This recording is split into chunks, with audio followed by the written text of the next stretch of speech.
Contrary to the rumors that you've heard, I was not born in a manger. I was actually born on Krypton and sent here to save the planet Earth. We cannot continue to rely only on our military in order to achieve the national security objectives that we've set. Everybody somewhere between the ages of 18 and 25 will serve 3 months of basic training. We've got to have a civilian national security force that's just as powerful, just as strong. Yes, we can. Obama's healthcare plan will include coverage of all essential medical services. Yes, we can. Obama is a cruel hoax. He works for Wall Street. He's an agent of finance capital. Where did you come up with the number $700 billion? Here's the Treasury spokeswoman's quote. It's not based on any particular data point. We just really wanted to come up with a really big number. To Democrats and Republicans who've opposed this plan, I say, step up to the plate. A few members were even told that there would be martial law in America if we voted no. Secretary Henry Paulson is no George Washington. I don't think anyone questions, Mr. Kashkari, that you're working hard. Our question is who you're working for.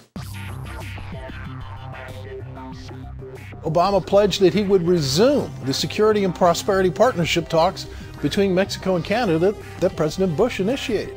The old boss is starting to look a lot like the new boss. Robert Gates is going to remain on the job as Defense Secretary for at least a year. Plenty of sources knew about this meeting, told us and others that it was at Hillary Clinton's house, but clearly it wasn't.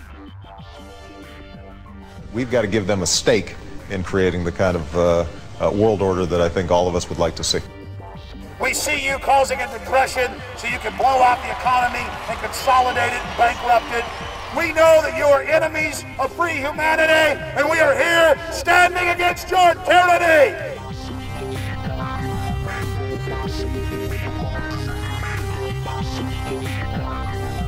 The Obama deception. The truth strikes back.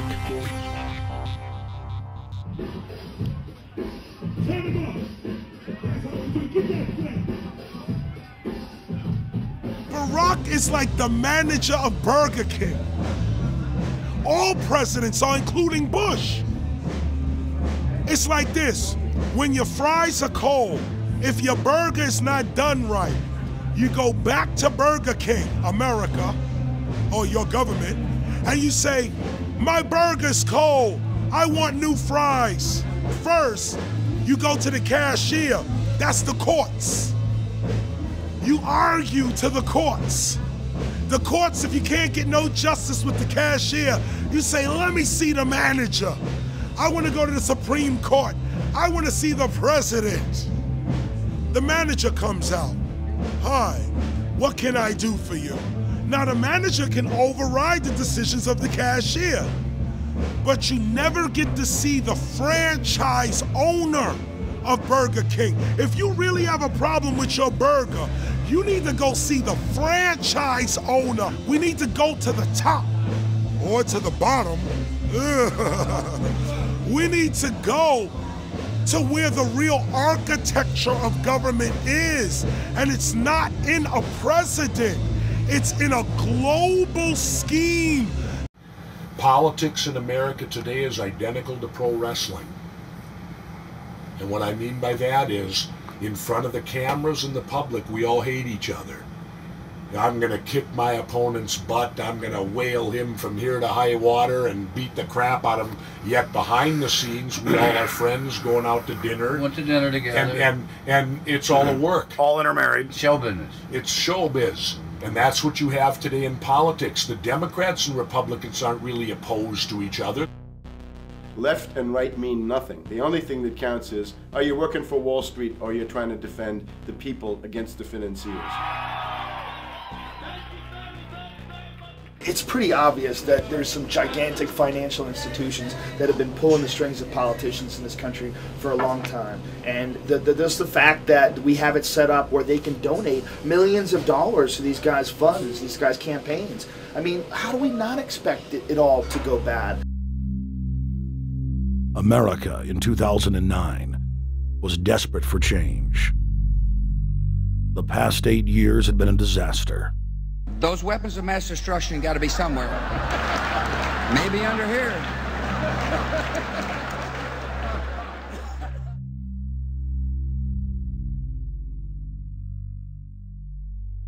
George W. Bush, who had claimed to be a conservative, had tripled the size of the federal government, shredded the Constitution, and destroyed the image of the United States worldwide. Nope, no weapons over there.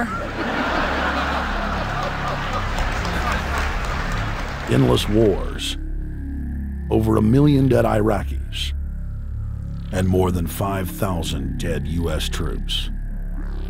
The Patriot Act, warrantless domestic wiretapping and spying, the end of Posse Comitatus, the rise of the treasonous North American Union, a deepening recession sliding towards total economic collapse. These factors and other abuses had the American people in a state of panic for their future and the very existence of the United States. The elite were in trouble. The people were beginning to see through their facade, past their front man, and to the ruling elite behind the throne. For the first time in U.S. history, both parties were universally hated. Congress had a 9% approval rating. The globalist agenda had stalled. And then, onto the scene came a man who promised change. Change we could all believe in. Barack H. Obama promised to end the war and bring our troops home fast.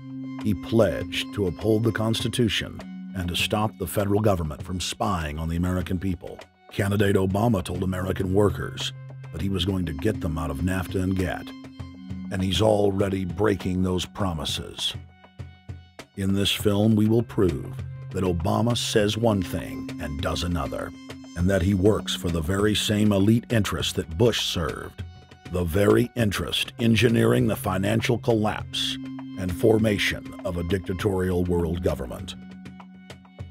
This film is not about left or right. It is nonpartisan. Our past documentary films are among some of the most damning indictments of George W. Bush and his administration that have ever been made.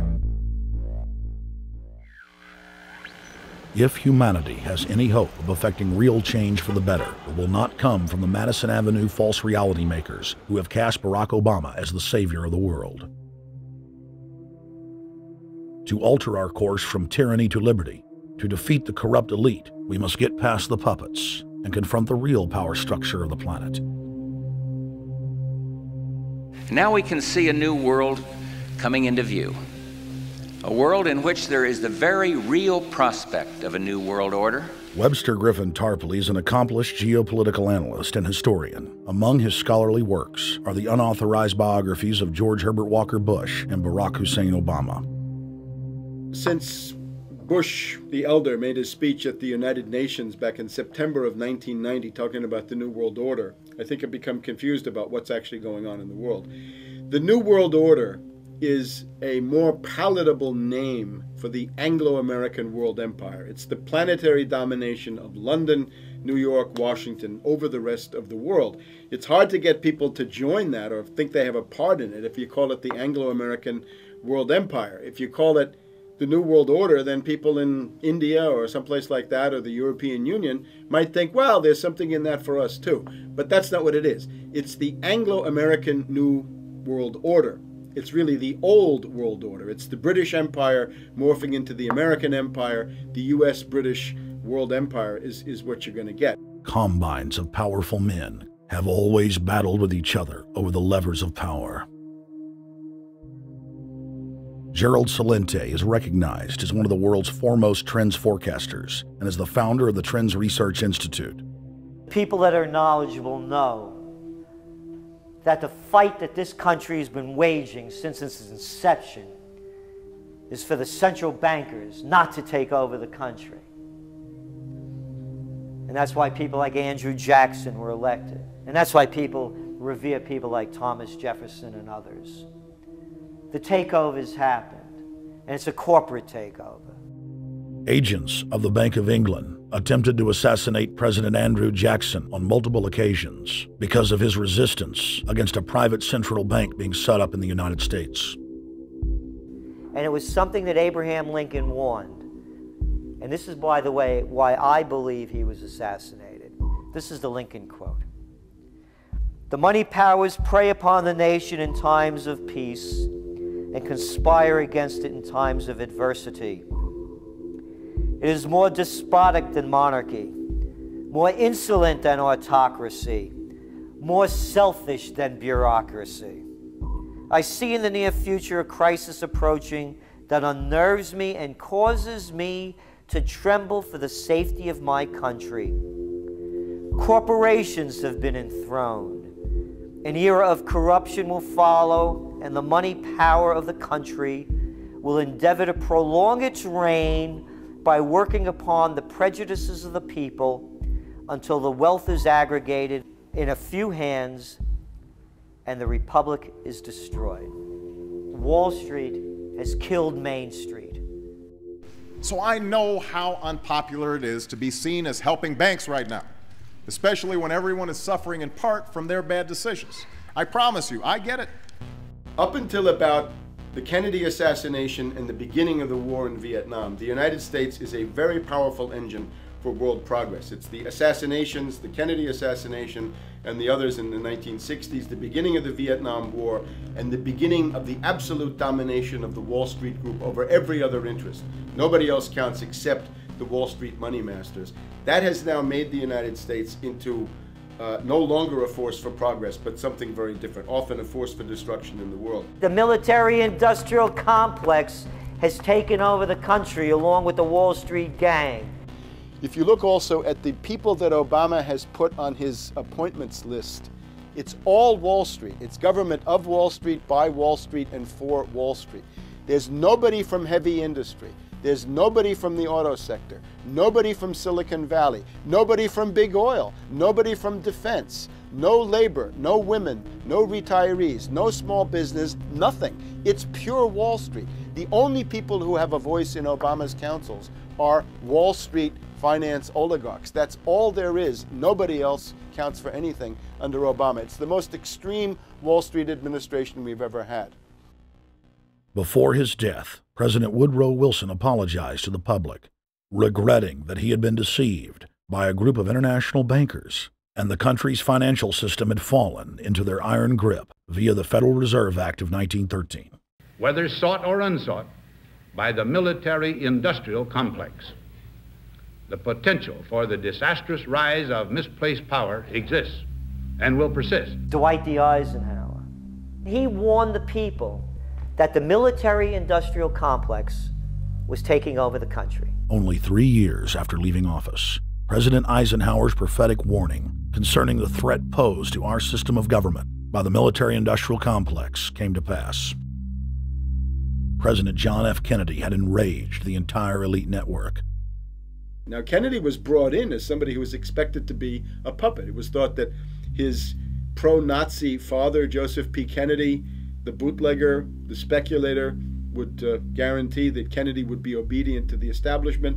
They thought that Kennedy was a sex maniac who could be manipulated through all of this, but it turned out that through his personal suffering, Kennedy had discovered a personal sense of himself which went beyond just being a puppet, and he began to think about things like economic recovery, world peace, having a space program, making deals with the Soviets, cutting the Federal Reserve down to size, and a whole series of other things. Executive Order number 11110, signed by President Kennedy, began the process of abolishing the private Federal Reserve. Kennedy was also pushing for real civil rights reform and had begun the process of pulling the troops out of Vietnam.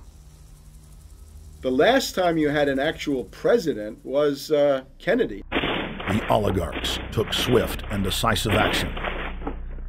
When John Kennedy attempted to take the government back from the robber barons, he was brutally murdered.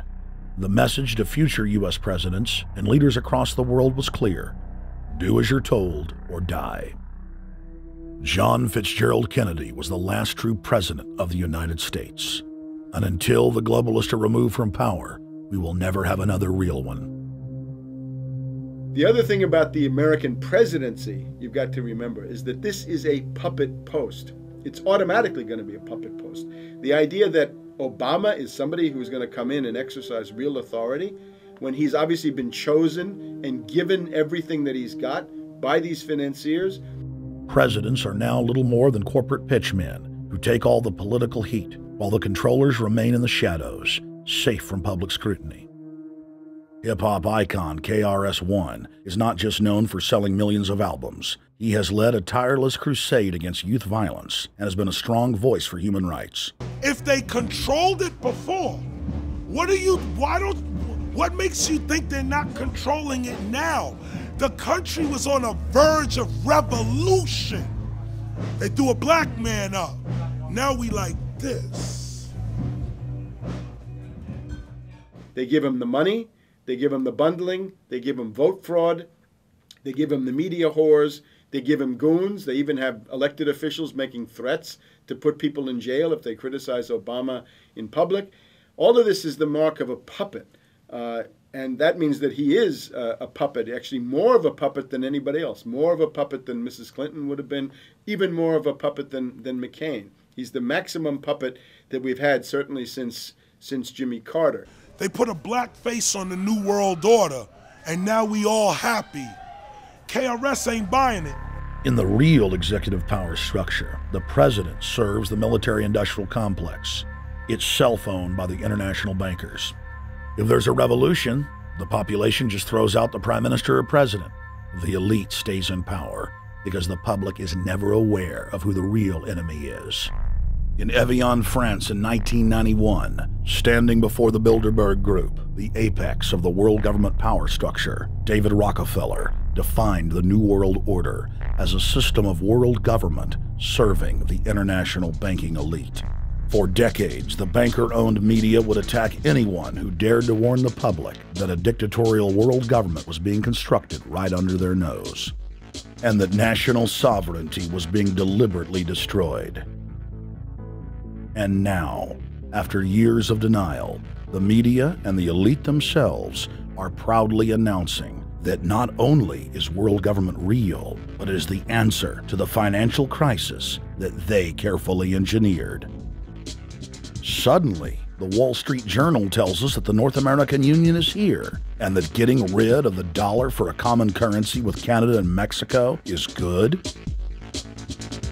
The Financial Times of London, published by a member of the Bilderberg Group, crowed that a dictatorial world government had been kept in the shadows for our own good, and that it was now time for it to emerge from behind the curtains of national security. White House Chief of Staff Rahm Emanuel stated on record that they can't let this crisis go to waste. You never want a serious crisis to go to waste.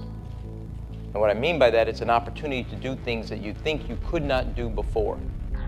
And Henry Kissinger, who gave Barack Obama his first job out of college, told national television that the economic collapse was a great opportunity to bring in the New World Order. He went on to say that Barack Obama was the perfect person to sell it to the world. But he can give a new impetus to American foreign policy, partly because the reception of him is so extraordinary around the world. I think his task will be to develop an overall strategy for America in this period when really a new world order can be created. It's a great opportunity. It isn't just a crisis. In June of 2006, our team traveled to Ottawa, Canada, to gather intelligence on the shadow government's agenda for the coming years. I think that's the Queen.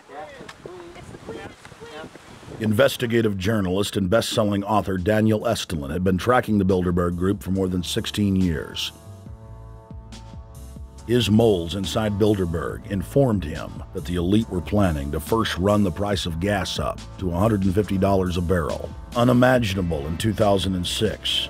He also reported that after suckering the middle class back into the stock market, the group was going to implode the subprime mortgage market and destroy public confidence.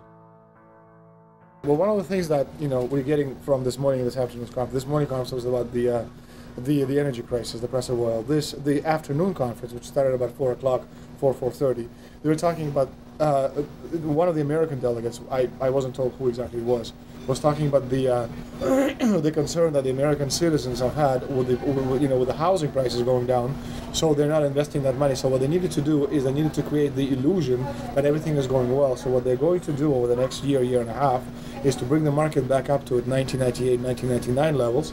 They're going to get all the suckers to invest whatever little money they have left over, and that's when they're going to make the economy bottom drop out. They need to destroy the economy, because as we're running out of oil, when people don't travel, at least that's what they're saying, when people don't travel, when people don't have money, they don't travel, they don't spend any money, which means you don't waste a lot of oil and natural gas. That's the afternoon. So how does this source, I mean, just ballpark, I mean, so you have the sources of... Well, actually, there are two people who are members of the Bilderberg Club. It's actual members? They're members of the Bilderberg Club who for years and years and years have been going and participating in all the conversations, and they've always been dead on, always. And last year they said the oil prices are going to go up to 150. At the time it was 39, went up to 76, basically doubled. If it doubles again, it's going to be back to where these people say. They attack Iran, it will it on. Year after year, Estelin and other reporters like Jim Tucker are able to report on future events with stunning accuracy, all because they know the agenda of the Bilderberg Group. The Bilderberg Group sits at the top of the world power structure. 125 of the richest and most influential individuals on the globe make up its membership. From Istanbul, Turkey to Chantilly, Virginia, we have tracked the elusive Bilderberg Group. Bilderberg always insist on a media blackout. By June of 2008, we had already figured out that Barack Obama was the elite's puppet of choice. The national media claimed that during the weekend the Bilderberg Group was scheduled to meet, that Obama had speaking engagements set for Chicago and the Midwest. We knew better. In a classic bait and switch, the Obama campaign told the press corps to get on Obama's campaign plane, and that Obama would join them on the flight to Chicago. Campaign staff then slammed the door shut. The fawning press had been shanghaied as Obama's campaign aircraft lifted off without Obama. Robert, why were we not told about this meeting and that the senator wouldn't be on our flight until the doors were shut and we were about to taxi to take off? Again, we had a desire, Senator Obama had a desire to do some meetings. Others had a desire to meet with him tonight in a private way, and that's what we're doing. We set up these meetings. They're being done tonight. Again, Is there more than one meeting? Is there more than one person with whom? I'm not going to get into all the details of the meetings. I don't know that I've got a ton more different answers for all of your questions. Obama wasn't going to Chicago. He had a meeting to attend, a secret meeting. Initially, it was believed that the secret meeting took place at Clinton's Washington, D.C. home. Obama's spokesman denied that, but won't confirm where the former rivals met. He also declined to comment on their topics of discussion. For a day and a half, the mainstream media engaged in a wild goose chase, trying to find out where Hillary and Obama had gone. 3 cover stories later, the corporate press had to admit they had no idea where the 2 candidates had gone. And to this day, Clinton and Obama aren't talking.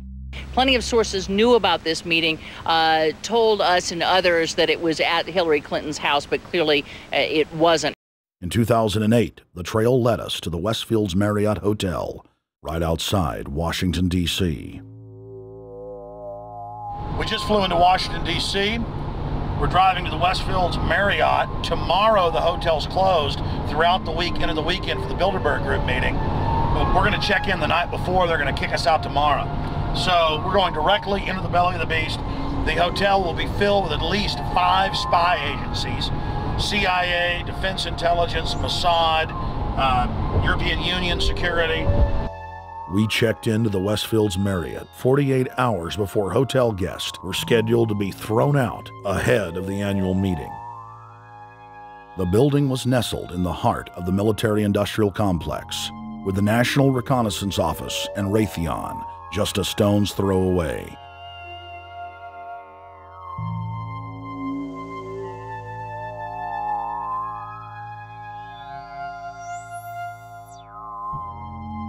The plan tonight is to try to not get arrested, dodge the security, get in there, get some footage of the elite arriving in the morning, because some arrive before they officially lock it down, and then getting out of the building. That's our plan. I'm also going to be getting a call by a international syndicated radio show, Coast to Coast AM with George Noory, and all week he's getting briefings from me every night about things as they develop.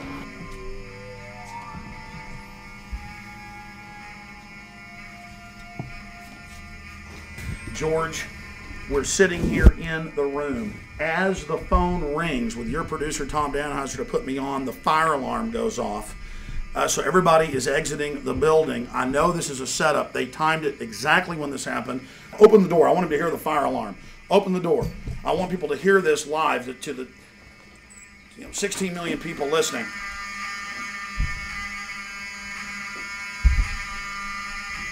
George, do you hear that?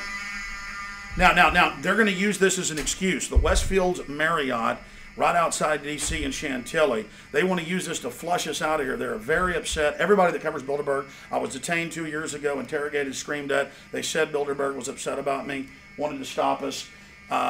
This is guaranteed. Everywhere we go, we're followed. We have another hotel across town as a base of operations. They were there questioning us, getting in our faces.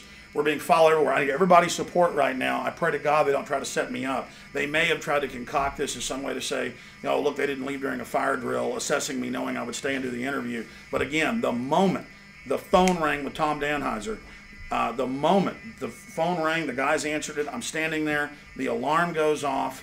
It's going off right now. The guests are exiting the hotel out there. Of course, there's no fire. This is just absolutely insane. I noticed, too, that there was over 100 security people here today, but tonight we got back and it was a total ghost town, and this is what's insane. We have a security guy walk up to us 30 minutes ago, about 25 minutes ago, before this happened, and said, "What are you guys doing?" We said, "We're just walking around checking out the artwork in the hotel," which we actually were admiring it, but we were also going around getting some footage. And they said, "Well, no cameras allowed." We said, "Fine." And then he said, "Yeah, we had somebody do a fire alarm a few weeks ago, and me and Rob, my camera guy, were on, why is he telling us about a fire alarm?" I forgot that part, George. These bastards have done this. I don't know how. They're planning to try to set us up or something, but this is incredible. We are here in the middle of this right now, George.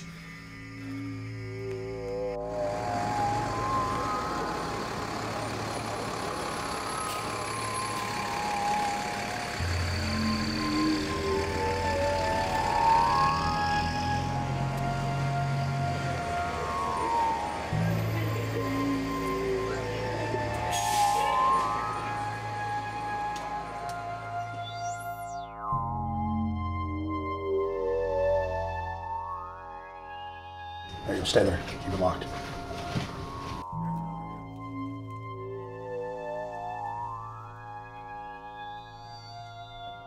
Let's go.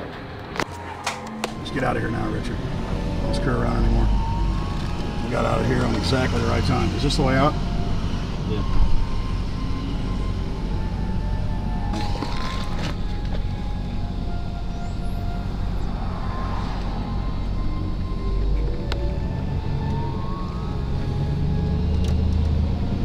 We got a car right behind us.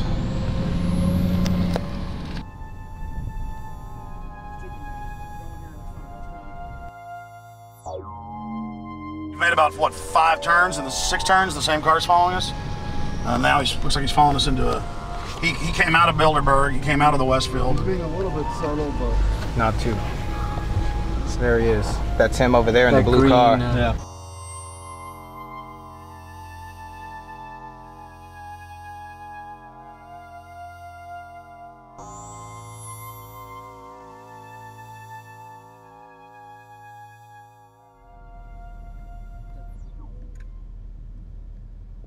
We're headed back to the Marriott here in Chantilly, Virginia, the scene of Bilderberg 2008. We successfully infiltrated the last day and a half inside, got out with some great stuff.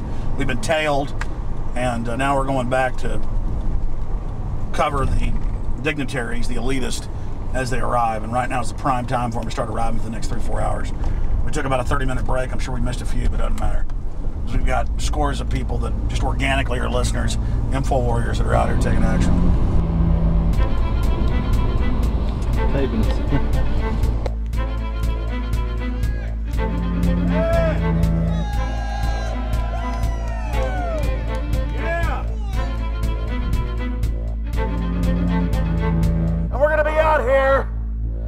next 3 days, while you try to chart the future of our destiny, we're taking our destiny back. You're not our gods or our masters.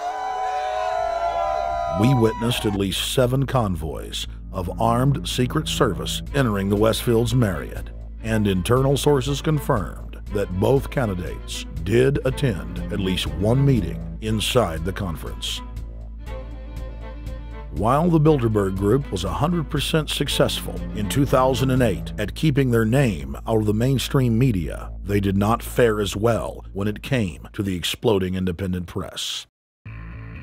During the entire 2-day event, anti-New World Order protesters and alternative media encircled the hotel. You are being exposed everywhere! From David Rockefeller, from John Edwards, from Bill Clinton. Your game of secrecy is over! You're gonna pay, get it, it's up close, you piece of trash! This is Bernanke, man! Bernanke, you're going down!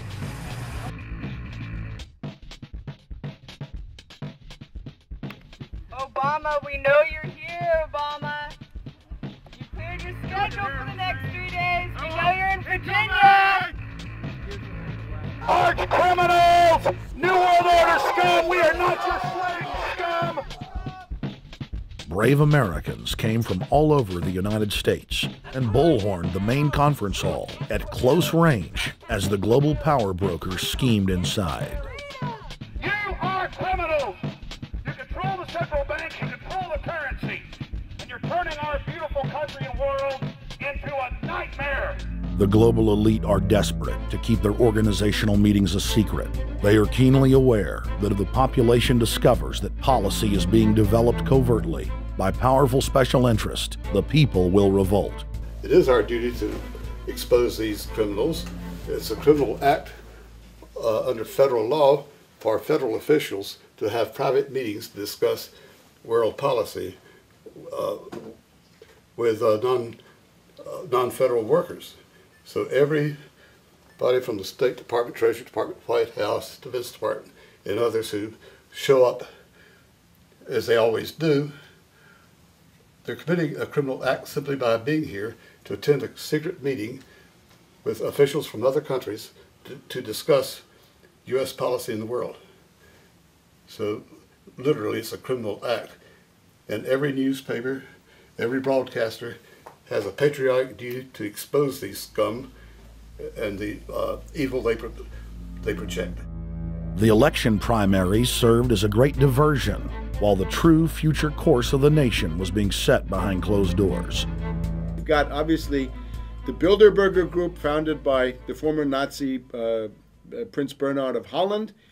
You've got the Trilateral Commission, founded by David Rockefeller's Zbigniew Brzezinski. They're the ones who ran the Carter administration. Everybody in the Carter administration, from Carter and Mondale and Volcker and Brzezinski, were all members of the Trilateral Commission. Founding member of rap sensation Public Enemy, Professor Griff, gave us his view of the Obama phenomenon. Barack Obama's been given a pass by the Blue Bloods. He's been given the okay by certain secret societies for them to let him in. I truly believe imperialism and fascism needs a facelift. And that facelift is going to have to be black. And the reason why I believe that, simply because I think they're trying to go into Africa. Well, they're already in Africa. But they want to totally control all the natural minerals that they're going to need to carry themselves into the 21st, 22nd, and 23rd centuries. You follow me? So I think they have to go through a phase of galvanizing the masses of dark-skinned people that truly believe that change needs to come, but the change that they're talking about is not necessarily change for the better as far as the masses of the people. It's probably a better change for them. It's not going to change for us, the little man on the totem pole. And no one looks at the agenda. As long as he positions himself right, have the right tie on, have the right smile, repeats the slogans over and over and drives it home, the average American is just going to swallow it hook, line, and sinker. And we don't even know what the agenda is. Writing in his 1964 book, With No Apologies, Senator Barry Goldwater said, The Trilateral Commission is intended to be the vehicle for multinational consolidation of the commercial and banking interest by seizing control of the political government of the United States. The Trilateral Commission represents a skillful, coordinated effort to seize control and consolidate the four centers of power: political, monetary, intellectual, and ecclesiastical. What the Trilateral Commission intends is to create a worldwide economic power superior to the political governments of the nation-states involved. As managers and creators of the system, they will rule the future. Bilderberg issues executive decisions and prime directives to its subdirectorates for implementation. The Trilateral Commission takes the Bilderberg Group agenda and executes it through regional roundtable groups throughout Europe, Asia, and the Americas. The Council on Foreign Relations serves as the managing roundtable group in the United States sector. The Council on Foreign Relations has dominated every administration since the days of FDR. The way in which they make policy and rule is that they are a polycentric oligarchical system. You have to be a finance oligarch. Remember, this is not a society ruled by generals, not by priests, not by bureaucrats, not by demagogues, none of those, but by bankers. Bankers rule, and the bankers set up these institutions. They set up things modeled on the Royal Institute for International Affairs, Chatham House, and the Milner Round Table of the period right after the Boer War, so even before World War I. You had the British setting up these round tables, institutes with publications and conferences, and this is how they make policy. Upon Obama's inauguration, members of the Bilderberg Group, Trilateral Commission, and CFR flooded into every position of power in the executive branch, replacing Trilateral Commission and CFR members who previously filled the positions during the Bush administration. When you look at the U.S. ruling class, you'd have to say that they're a really pathetic bunch of failures and bunglers. They are a miserable excuse for a ruling class. And that's one of the big problems we have, is you go from Clinton to Bush to Obama. What stays the same is the ruling elite that gives these puppets the orders that they act on. And these orders are wrong-headed, let's say the least. They're basically bankrupt. They're going to lead to the collapse of this civilization. What they're doing is using the existence of the United States as a formerly powerful nation state to act out their Wall Street fantasies of world domination and maintaining their capital structures and maintaining their system of looting. And this can't be done. So the basic question is, they've hijacked our country and you got to take it back from them. You've got to drive Wall Street out of the government, and at that point you'd have a reasonable chance of getting back to prosperity and some kind of peace and order in international affairs. We had a chance to speak with economist and author George Humphrey. They have created a power elite, and we're not talking about the millionaire down the street. You can't even be a member of their club unless you're a multi-billionaire. And friends, this is not about rich versus poor.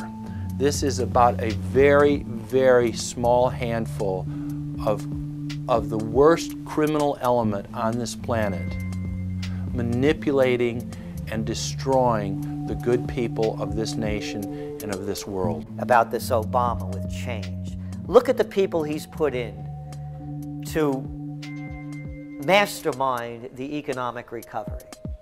Larry Summers. I love it. Every time they talk about Larry Summers, he's always brilliant. He's another brilliant one.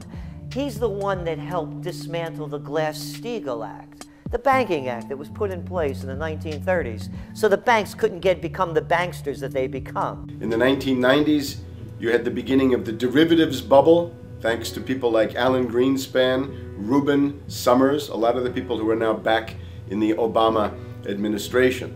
And the derivatives, I think, are the centerpiece of this entire problem today. These are the same people, Geithner from the Treasury Department. Could you imagine that? Now we have the U.S. Treasury Secretary, who also is a Robert Rubin protege of the Larry Summers Group, that dismantled Glass-Steagall and broke apart the regulations that would have prohibited the banks and brokerages from becoming these criminals.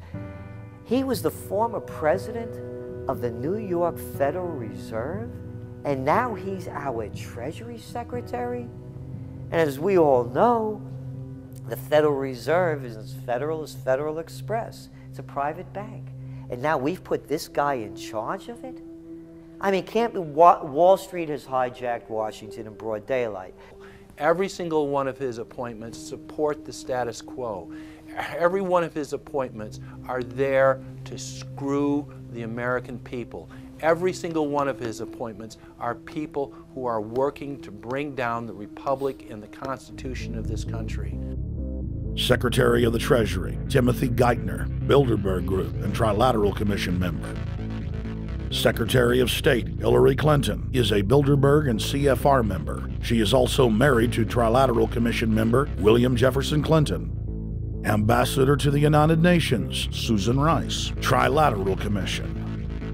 National Security Advisor General James L. Jones, Bilderberg, Trilateral Commission, and CFR.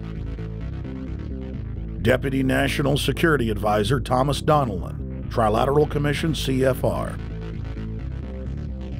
Special State Department Envoy Henry Kissinger, Bilderberg Group, Trilateral Commission, and CFR. Chairman, Economic Recovery Committee, Paul Volcker, Bilderberg Group, Trilateral Commission, Council on Foreign Relations. The Director of National Intelligence, Admiral Dennis C. Blair, Bilderberg Group, Trilateral Commission, CFR. Secretary of Defense Robert Gates, Bilderberg Group, Trilateral Commission, CFR. Deputy Secretary of State, James Steinberg, Bilderberg Group, Trilateral Commission, CFR. State Department Special Envoy Richard Haass, Bilderberg Group, Trilateral Commission, and President of the CFR. Obama Presidential Advisor Alan Greenspan, Bilderberg Group, Trilateral Commission, CFR. State Department Special Envoy Richard C. Holbrooke, Bilderberg, Trilateral, CFR. And the list goes on and on. Even if Barack Obama were the most wonderful person in the world, he was groomed and brought to power by the global elite to carry out their agenda. Humanity must look past Obama and realize that presidents come and go, but the shadow government and their program of global enslavement continues. How could people be so stupid and gullible to believe a bunch of political people? So people who voted for Obama were trying to express, I think, first of all, something worthwhile. The hatred for Bush, Cheney, the neocons, the desire to punish the Republicans for their adventures, their police state, and their economic depression. The second question was on the economy. People felt that Bush was selling them down the river into a world depression. He is, of course, the new Herbert Hoover in that regard, so they were trying to get something different from that. The tragedy, of course, is, and this is really why Obama was groomed and prepared over a period of almost 30 years now, that Obama is there to frustrate and to deceive all of those hopes. Obama is a cruel hoax. He's a bogus sham. He's an absolute denial of everything that you'd expect from an American president. It is very disturbing to see well-meaning people falling for high-tech propaganda over and over again. It happened after 9/11. The American people en masse were swept into a mob psychology, irrationally throwing their common sense to the wind and doing whatever the administration told them to. The general public eventually caught on to the fact that George W. Bush was a deceitful thug and that the economy was in freefall. In the midst of it all, Barack Obama was there, speaking out against the abuse of the people at the hands of the establishment. With the election of Barack Obama, the world rejoiced that the United States was no longer in the hands of madmen. But unfortunately for humanity, this was another vicious fraud. I want to like the guy. He speaks gently, he's intelligent, he seems to be a man of peace. He is just as charismatic as they come. But you know what? Is that a tree is really, really measured by the quality of its fruit. And when you kind of put away all the flowery words, when you put away all the rhetoric, when you put away all the rock and roll music, what he does is what's important for the people of this country, starting with the truth. Obama is notoriously a liar. He promised that he would get out of Iraq, I think within 16 months at some point. We had Samantha Power telling the Scotsman that he wouldn't be bound by those promises, and sure enough, he's now not going to be bound by those promises. Obama pledged in hundreds of speeches and interviews that within 6 months of being elected, he was going to bring our troops home from Iraq. But after he was inaugurated, the story changed. Now he said that they would look at bringing some of the troops home in 16 months. 2 weeks later, his story had changed again. Now the administration would look at bringing the troops home in 23 months. Well, Obama's already fudging. He's fudged since day one in this election, where he first said we're getting out. Well, now it's a timetable, and now it's da-da-da, because they're getting to him. They're understanding that, and he ain't going to be able to get him out because people more powerful than him got us in. When he first ran, remember, he was going to take the troops out. I get in there, troops come home.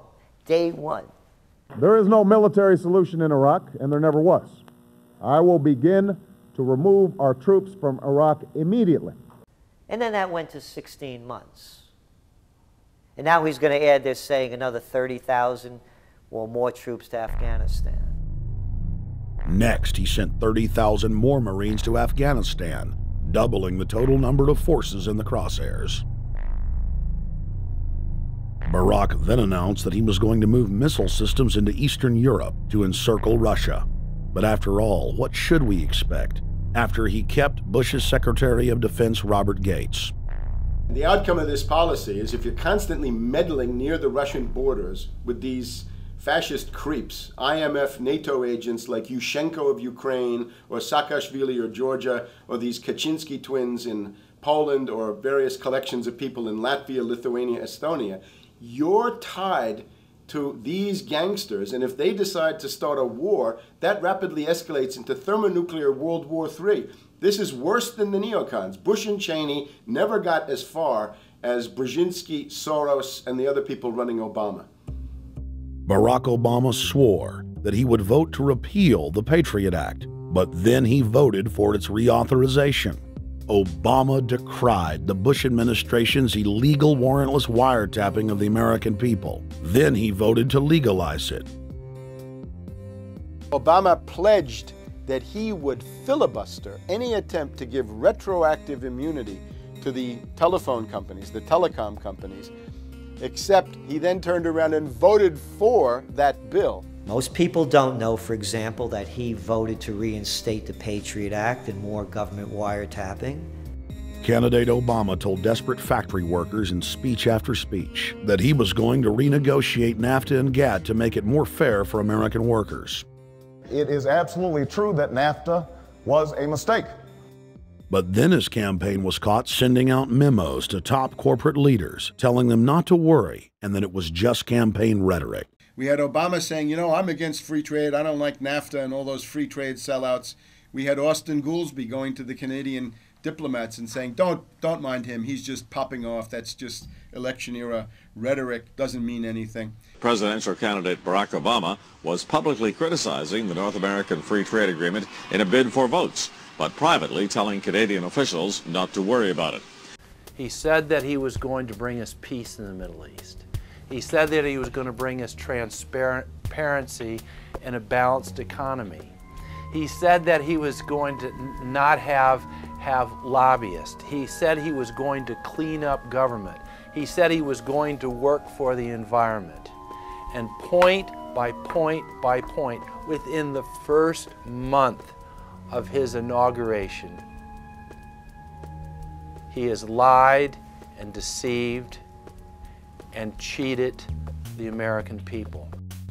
The people of the United States and the world were filled with hope that Obama was the real deal when in his first week in office he signed an executive order supposedly closing Guantanamo Bay and other secret prisons. Then the press actually had a chance to read the executive order and were shocked to find that the executive order only said that Obama was thinking about closing Guantanamo in a year. But worst of all, the executive order continued the practice of rendition, which the LA Times called secret abductions.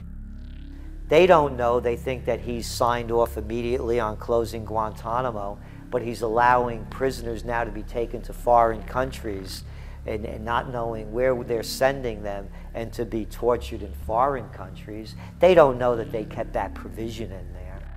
Obama is now continuing the practice of secret arrest, secret prisons, and most importantly, indefinite detention without trial. When a British High Court said that it was preparing to release secret British and U.S. torture orders that prove that the Bush administration was ordering personnel to systematically abuse detainees, Barack Obama threatened to cut off all U.S. intelligence ties to England. To add insult to injury, he stated that the program was important to national security, not only endorsing Bush's crimes, but continuing them. Obama voted for a reinstatement of the Patriot Act. And by his early deeds already, again, as we saw with the issues of retention, he's willing to send people that have been charged with nothing to be tortured to so-called get the truth out of them. If the makers of this film attempted to cover all of Obama's lies, this documentary would never be released because there are new ones every day. So in the interest of time, we're going to cover one more big one. Barack and his handlers made the cornerstone of his campaign, keeping lobbyists and donors out of his administration. Within hours of being elected, Obama did a 180 and filled the White House and federal government with lobbyists and donors at all levels. Obama picked William Lynn, the top lobbyist for Raytheon, to fill the number 2 position at the Department of Defense. Timothy Geithner, former president of the private Federal Reserve Bank of New York, was picked by Obama to be Secretary of the Treasury. Geithner promptly crammed the Treasury Department full of lobbyists, like his chief of staff, Mark Patterson, formerly the top lobbyist at Goldman Sachs. Obama appointed top lobbyist to the Saudi royal family, George Mitchell, as the lead Middle Eastern envoy. Obama appointed the king of Wall Street lobbyists, Leon Panetta, to head up the CIA.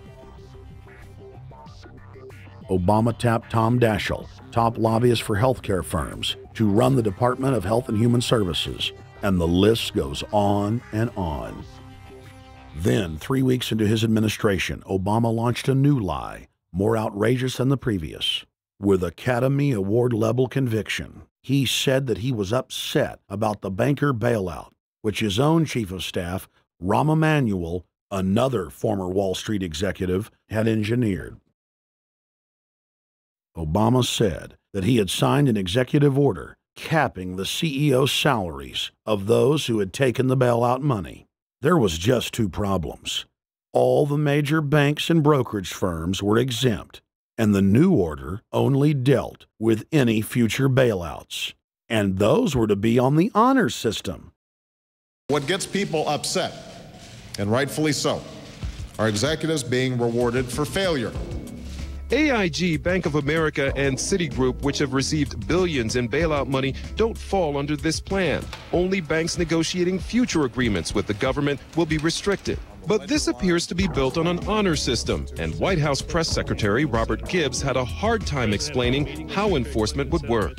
Well, let me get, I will get clarification from Treasury on that. Generally speaking, this is already the biggest liar and the biggest disappointment that we've seen in recent history. And again, qualitatively beyond the rather low standards set by Bush the Elder and Clinton in terms of delivering on promises.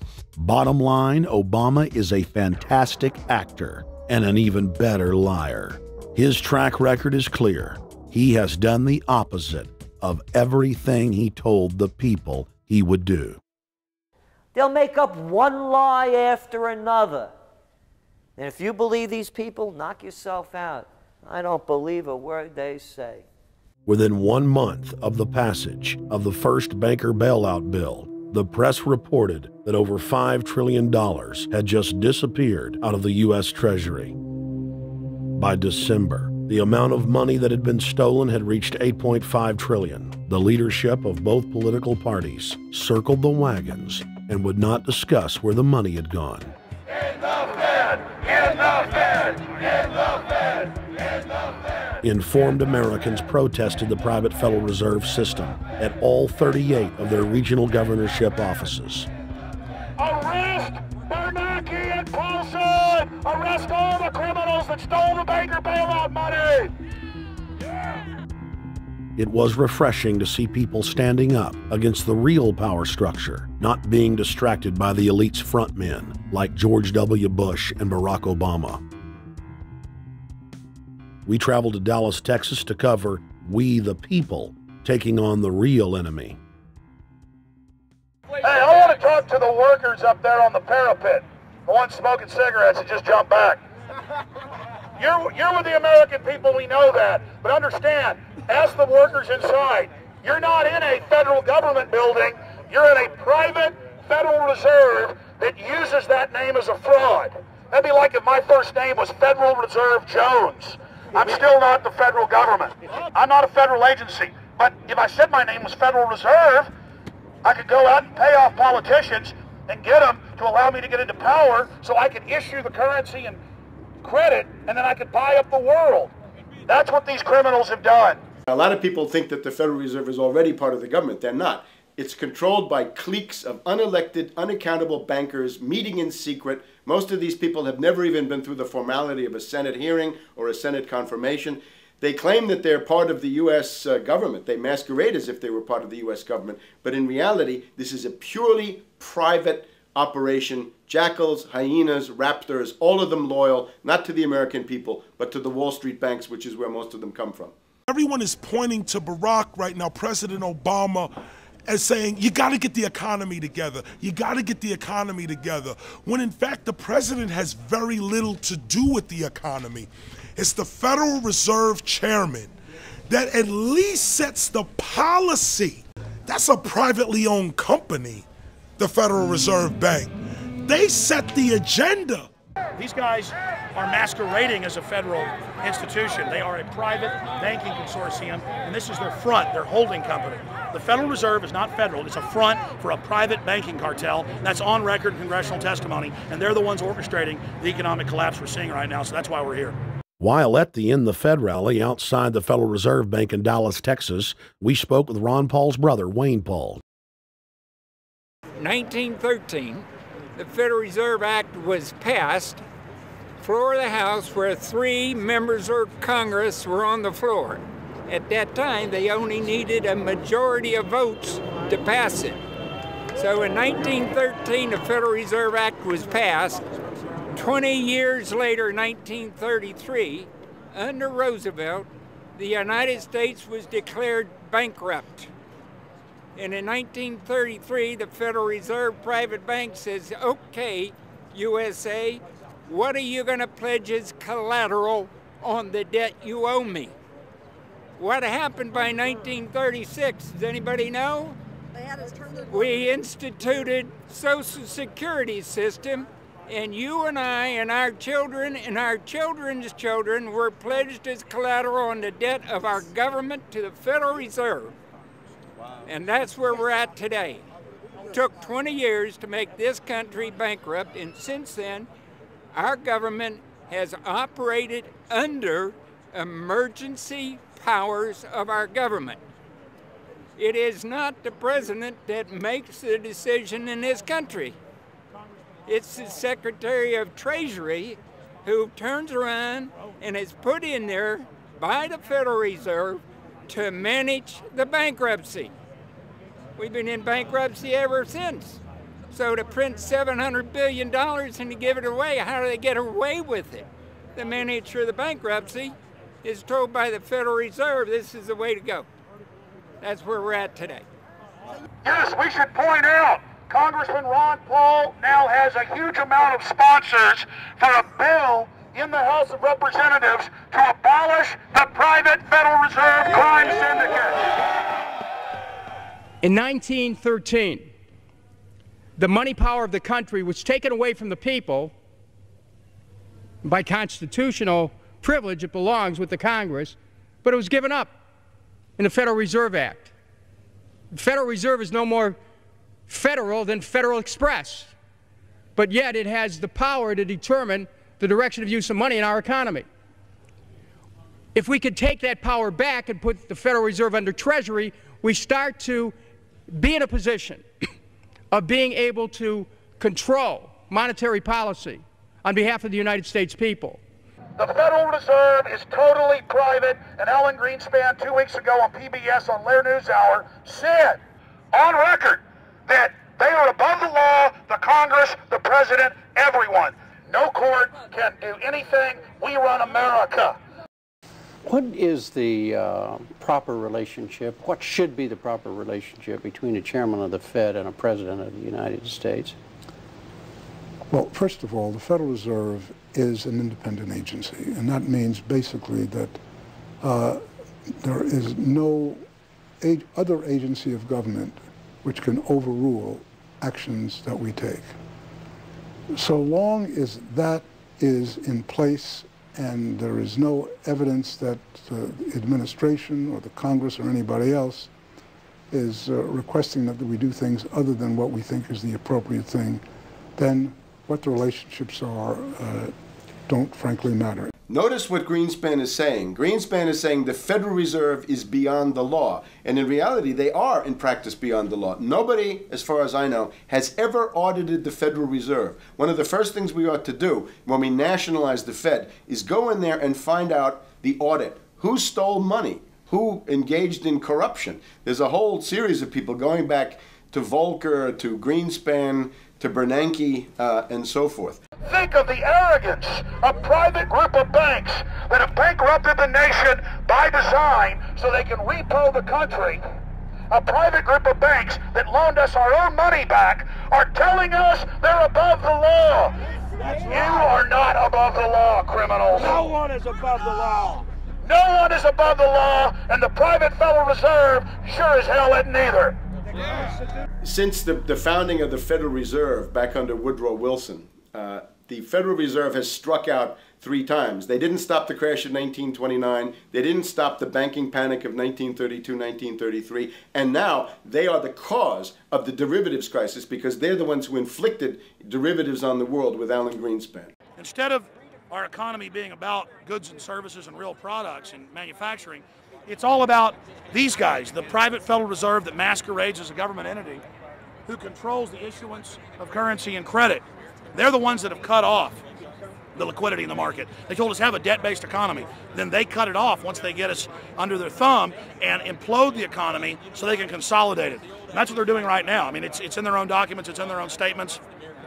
They claim, give us unlimited power, give us trillions of dollars with the Baker bailout bill that's already $5 trillion, not $850 billion as they say. And we'll get the economy going, but they're hoarding the money and buying up other banks that aren't part of the Federal Reserve, buying up insurance companies, buying up roads, infrastructures, media empires, defense contractors. What the banks do is they implode an economy by cutting off credit, and then once things really fall to a low, and they know the low because then they buy everything up and start then putting more money back into the economy, and then they build it back up. So they build us up and then shear us, build us up and shear us. And they're getting ready. All over the world, they're always shearing some country, imploding it. Comes out in their own IMF and World Bank documents. That's just the foreign arm of the same cartel. And these are the people who claim to be the saviors of the economy, the people who have created every important crisis in the past 100 years, the Federal Reserve. So it's illegal, it's unconstitutional, and it's a failure. And I think the failure is what everybody can see right now. Yeah, what they do is they make you think Clinton's evil in running things. Then, oh, Bush will save us. And then, oh, Bush was evil. Now we'll be saved by Barack Obama, but he's just a puppet. But as we get deeper into this phase, when they implode the economy, they have all the money and all the control. But they also like to pose as the savior. So Obama is meant to be the savior during the Depression, and he'll save us with a 1 million person, he said, is bigger than our military, domestic spy force, a 3 million person environmental spy force. So giving people these jobs to be government bureaucrats and spies to go out and manage the other 290-something million Americans.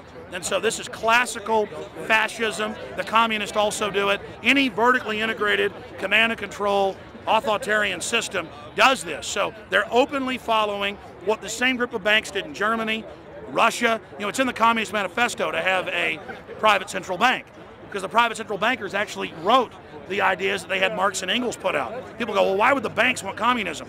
It doesn't exist. They rape us, they consolidate us, they put us into work brigades, they make us slaves, and they say it's a people's paradise. Look at it, boy, you're really doing good. And then they transfer all the wealth of the nation offshore. The globalists are outside all the nations. That gives them safety, and they play countries off against each other. And so that's what we're facing and dealing with. And so they're bringing in classical, hardcore tyranny in the U.S., but we have the internet, we've grown our numbers, the alternative media's exploded. That's why they're trying to move in to shut down and regulate and tax the web, but it's too late for them. They're playing in the 19th century, 20th century rules. It's 21st century, the century of resistance to tyranny. And so it's going to be one hell of a fight with the people and free humanity on one side and the New World Order on the other. And every one of you out there counts, needs to be involved in this fight like nothing you've been involved with before, because this is life and death. Everything depends on exposing these people. Everything depends on showing the people that this is the New World Order, this is the criminals. We're dealing with the king rats here, the people that are carrying out tyranny worldwide. And either they fall or we fall. Either worldwide darkness and a new age of tyranny and oppression and with a scientific overlay, or a new age of liberty and freedom and a new renaissance. The choice is the people's out there. Okay, we can tell you what's going on. You can check it out for yourself and find out it's true. But don't wait. Investigate now. Get involved now. Go out there and reach out now. We don't have time. If you're looking for the solution, look in the mirror. Look right into the mirror, because you out there, men, women, old, young, black, white, doesn't matter. It's going to be up to you if they win or if liberty succeeds and the people have a chance of having any future. These are cold-blooded eugenicists. These are cold-blooded people who think they're God, think that they're our masters, that think that we're animals. These are the guys that funded Lenin and Stalin and Hitler and Mao. These are the guys, it's all on record, that bankroll this stuff. They are hardcore vicious, and they must be resisted. You're watching The Obama Deception. We're going to go right back to the film in just a minute. But I wanted to take some time out in the middle of the film to encourage all of you that are watching it online right now to go to Infowars.com and purchase a high-quality DVD of the film. Or you can go to PrisonPlanet.tv and download a high-quality DivX version to burn to disc or DVD to give to your friends, your family, your neighbor, and your community.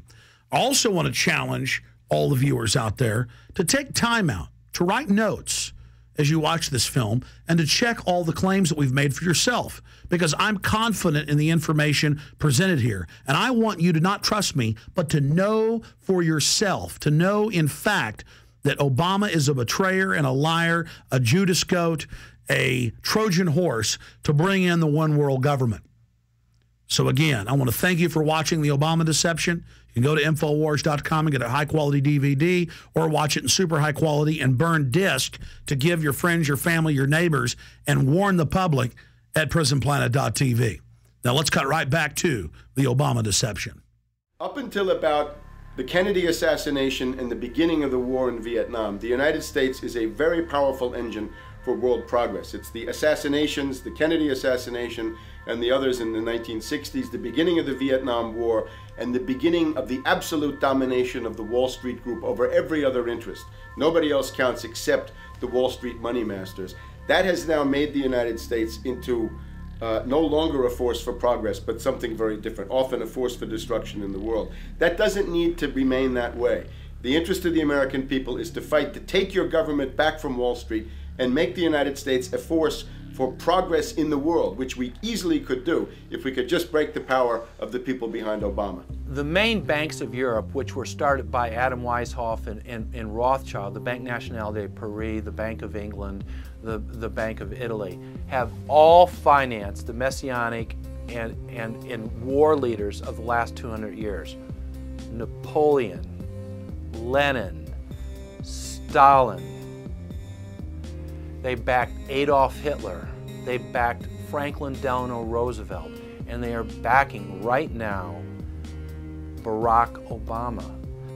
The banking cartel had established a beachhead in 1913 through the Federal Reserve Act. In 1947, they set up a parallel shadow government through the National Security Act. From 47 on, the national security state began the long process of absorbing federal and state bureaucracies, while at the same time undermining the constitutional power of Congress and dominating the executive branch. By controlling the issuance of currency and credit, the private Federal Reserve was able to buy up most of the Fortune 500. And if a company wouldn't sell, the bankers would unleash federal regulators to run them out of business. Private central banks in Europe, the United States, and England took taxpayer money and loaned it at over 30% interest to third world nations. The bankers would then bribe the leaders of those countries not to pay back the loans. Their third world puppets would sign agreements stating that when the country defaulted, the banks would be given all the natural resources and infrastructure of the once sovereign lands.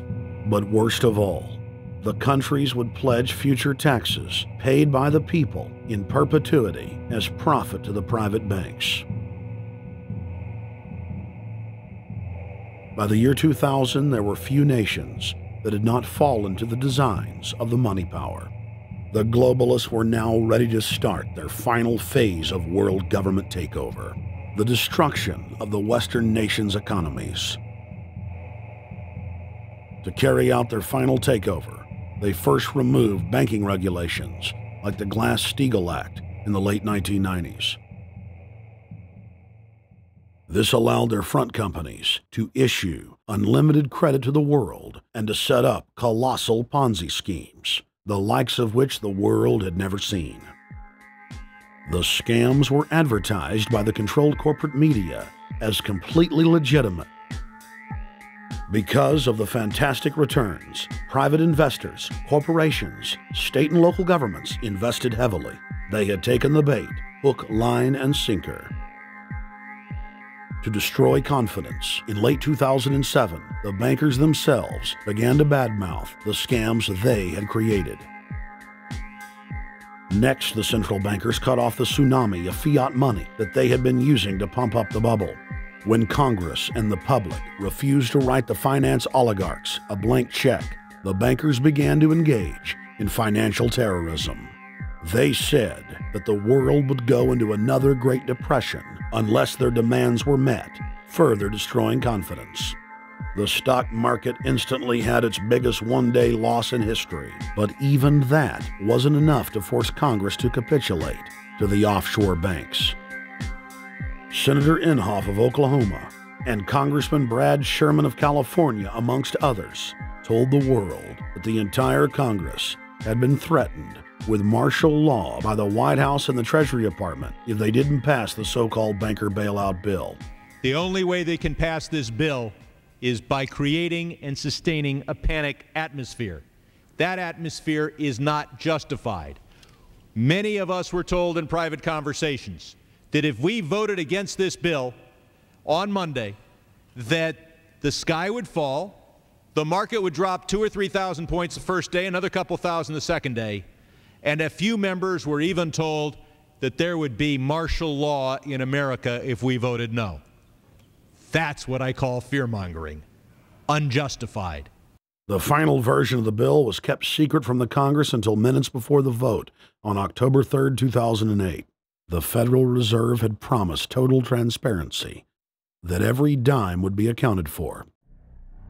To Democrats and Republicans who've opposed this plan, I say, step up to the plate.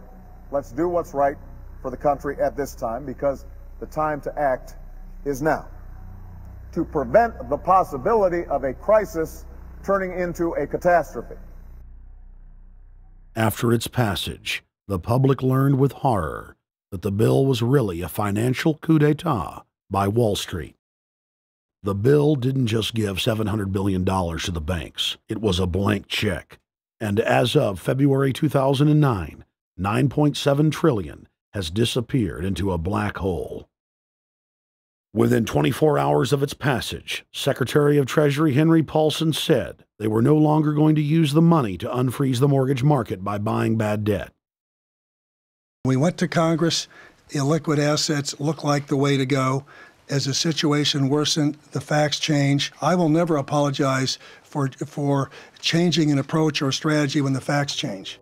Paulson has, in the meantime, admitted that the subprime mortgage crisis is not the cause, really, of the breakdown of the entire world banking system and the bankruptcy of most of the banks in London and in Wall Street. He said, oh, we're going to buy up toxic assets, but we're not going to worry about subprime mortgages. What he's talking about is derivatives. Derivatives are the center of the crisis. He went on to say that where the money was going was a secret. I believe that banking institutions are more dangerous to our liberties than standing armies. If the American people ever allow private banks to control the issuance of their currency, first by inflation, then by deflation, the banks and corporations that will grow up around the banks will deprive the people of all property until their children wake up homeless on the continent their fathers conquered.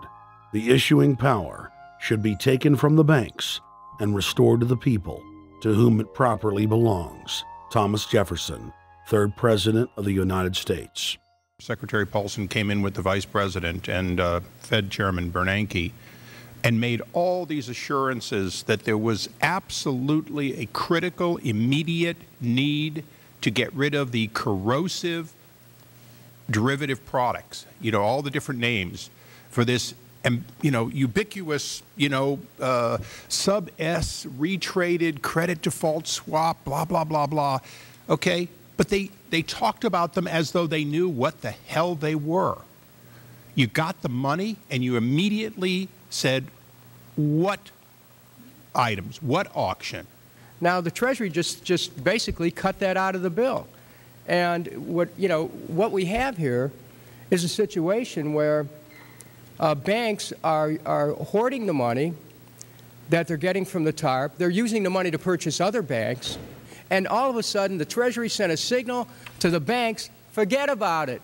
We're going to give you the money that you want, and you do what you want with it. Unless you direct it specifically, it's not going to happen. I don't think anyone questions, Mr. Kashkari, that you're working hard. Our question is who you're working for. Throughout its passage, President Bush and Senator Obama worked in tandem to get Congress to pass the bill without even having time to read it, despite the fact that in major polls, 98% of the American people were against the bill. The leadership in both parties were for it. And I really want to commend Barack Obama, because as we were involved in the this and that and different provisions of the bill to persuade people, he really gave them confidence that this was the right decision for the American people, even though it wasn't, in our view, a great bill for them to vote on. I want to take a particular moment to also thank an individual who's not here, and that is Barack Obama, who made numerous calls not only to all of us, but to members of our caucus, and helped us gather the votes on the Democratic side to pass this legislation. Bank heads then bragged to the press that they were hoarding the bailout money and using it to buy up smaller, healthy banks and insurance companies. Their plan was working like a charm. Next, the central bankers loaned the federal government back $787 billion of our own money at interest for President Obama's so-called stimulus package. And just like the banker bailout, Congress was given less than an hour to read the 1,070-page plus stimulus bill. Barack Obama, who had pledged on the campaign trail to wait 5 days before a bill could be voted on so that the Congress and the people could have a chance to read it, said that the stimulus was too important and it had to be passed before anybody could see it or read it, or the crisis would turn into a catastrophe. Doing little or nothing at all will result in even greater deficits, even greater job loss, even greater loss of income, and even greater loss of confidence. Those are deficits that could turn a crisis into a catastrophe, and I refuse to let that happen.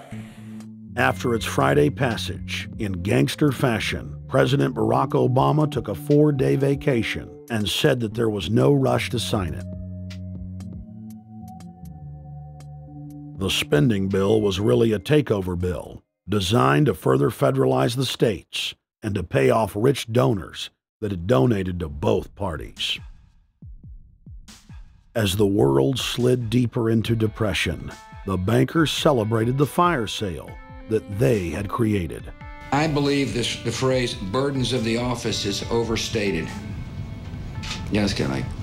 Why me? Oh, the burdens, you know. Why did the financial collapse have to happen on my watch? It's just pathetic, isn't it? Self-pity. And I don't believe President-elect Obama will be full of self-pity. With their access to unlimited fiat capital, they could now buy up sectors of the world economy not already controlled by them. For over a century, the Anglo-American establishment had worked to bring the world system to this point. Artificially engineered global bankruptcy. In an address before the Trilateral Commission in June of 1991, David Rockefeller laid out the elite's ultimate goal. The supranational sovereignty of an intellectual elite and world bankers is surely preferable to the national autodetermination practiced in the last centuries. Now that the bankers were holding the world hostage, they issued their ultimatum. The only solution to restart the global economy would be to set up a planetary government ruled by a new Bank of the World, a Bank of the World owned and controlled by them. Suddenly, hundreds of prominent publications announced the solution, the people's only salvation. Time magazine, in an article titled "The New World Order," said that the new super bank would control the world's currencies and set interest rates, and that the new bank would, quote, knock the heads of bad countries like the United States. At a meeting of central bank heads and finance ministers dubbed Bretton Woods II, the plan for world government was unveiled by the very bankers that had engineered the collapse. Formerly sovereign countries would now pay their taxes directly to the banking cartel. Hundreds of new carbon taxes, controlling every facet of human activity, would only be the beginning. Now all the elite had to do was to sell the public on accepting the final phase of their takeover. And it's Obama's job to sucker the public into standing down so the bankers' agenda can move forward unhindered. Never before in U.S. history has the media gotten behind a president like they are behind Obama. The press has pulled out all the stops, bestowing a crown of infallibility upon Obama as the savior of the people. The elite are betting everything they've got on Obama's charisma and hoping that he can sell the world on their program of tyranny. Yes, there have been differences between America and Europe. No doubt there will be differences in the future. But the burdens of global citizenship continue to bind us together. A change of leadership in Washington will not lift this burden. In this new century, Americans and Europeans alike will be required to do more, not less. Partnership and cooperation among nations is not a choice. It is the only way. We've got to give them a stake in creating the kind of world order that I think all of us would like to see. In truth, Obama is not simply continuing George W. Bush's policies. He is radically expanding them. I thank President Bush for his service to our nation. This film has documented the painful fact that Barack Obama's agenda is the complete opposite of what he has claimed it to be. Now we will reveal what Barack Obama and his controllers' true agenda is. Number 1. Bring the United States under the complete regulatory control of a private offshore superbank known as the Bank of the World. More than 100 new taxes are now being developed under the umbrella of curbing greenhouse gases. The new taxes will be paid directly to the private bank consortium. At the producer level, taxes will be paid on farm animals' flatulence. At the consumer level, there will be carbon taxes on all forms of meat, beef, poultry, pork, and fish. All cars will be fitted with satellite tracking boxes that will tax driving by the mile. And an added tax will be placed on all fossil fuels, including motor oil and natural gas. All plastic products will have a carbon tax added. Outdoor space heaters and fireplaces are to be taxed. All electricity produced by coal-powered plants will be taxed. Under the cap-and-trade system, citizens will be forced to pay taxes on thousands of products to private cap-and-trade services owned by Al Gore and other elitists. There will be taxes on light bulbs, water, trash pickup, air travel, train travel, bus, ship, medicine, steel production, mining, clothing, laundry, asphalt are just a few of the new taxes to be levied. But to truly transform our economy, to protect our security and save our planet from the ravages of climate change, we need to ultimately make clean, renewable energy the profitable kind of energy. So I ask this Congress to send me legislation that places a market-based cap on carbon pollution and drives the production of more renewable energy in America. That's what we need. The notion of anthropogenic global warming is a fraud. In other words, the idea that the planet is getting warmer and that human activity is somehow responsible is a pseudo-scientific fraud. It's a big lie. It's a monstrosity. Remember the Nazis, they had race science, race hygiene. They said Aryan blood is different from any other kind of blood.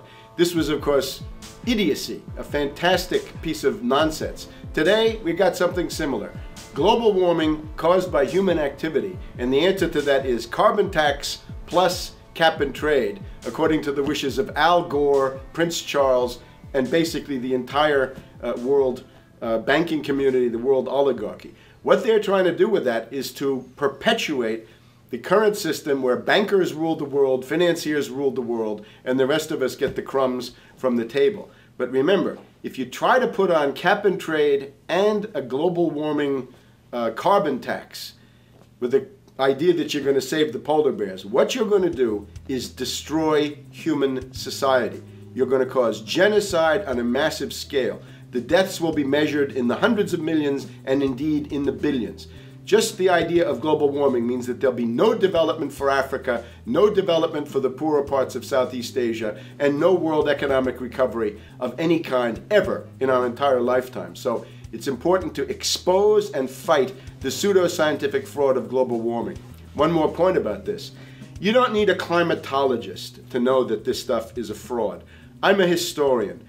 I can tell you, in the last 1,000 years, we had a period of very warm temperatures called the medieval warm period, where all kinds of grapes and semi-tropical stuff was growing very far into the northern hemisphere. That was about 1100, 1200. It happened to correspond with an all-time maximum of sunspots. Right now, we can say that we're going into another maximum period where there'll be some warming, but we're well within the limits of the medieval warm period. About 1600 to 1650, there was an ice age in northern Europe. The North Sea was filled with ice. The German and Dutch ports and the English ports were filled with ice. That corresponds to an all-time minimum of sunspot activity, the Spörer minimum and the Maunder minimum. So this has largely got to do with solar activity. We can see that other planets, not just the Earth, are warming slightly as a result of increased solar activity. But we're well within the minimum. So what the oligarchs claim to be an open and shut scientific case is a piece of pseudo-scientific nonsense, and it should be rejected. Number 2, the social engineers are fully aware that the Obama craze will wear off quickly, so they are racing to put in place the most oppressive police state control grid in human history. 20,000 battle-hardened regular Army troops are now being deployed to patrol the streets of the United States. FEMA is now building giant camps in every region of the country, and the Congress has introduced bills like the National Emergency Centers Act, H.R. 645, which merges local governments and the police under federal control. And as we all know that have watched these things, they're ready for the riots. With these detention centers that are being opened up around the country, with state police training for riot control in the event of economic calamity and food riots, they know what's going on and they're prepared for it.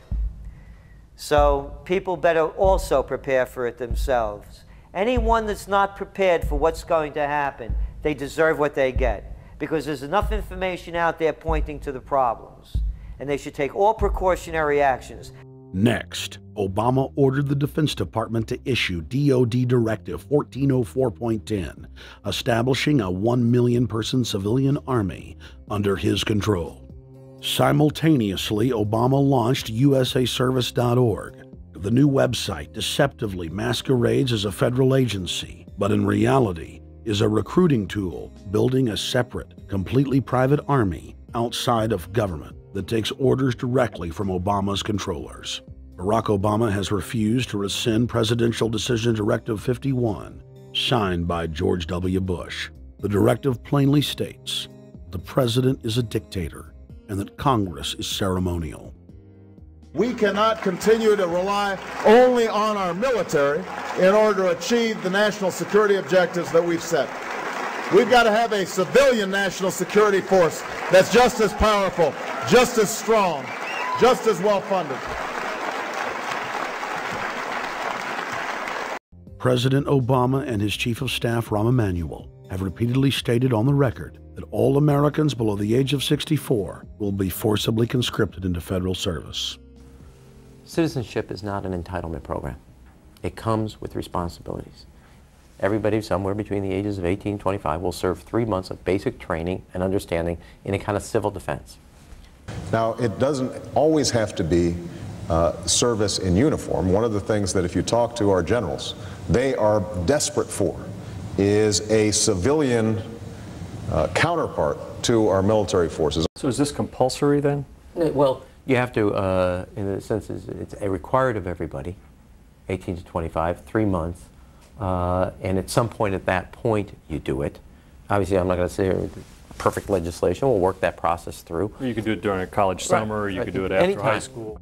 If you have a demagogue with a fanatical mass movement of personality cultists who is imposing the program of a group of extreme bankers and finance oligarchs, that's fascism.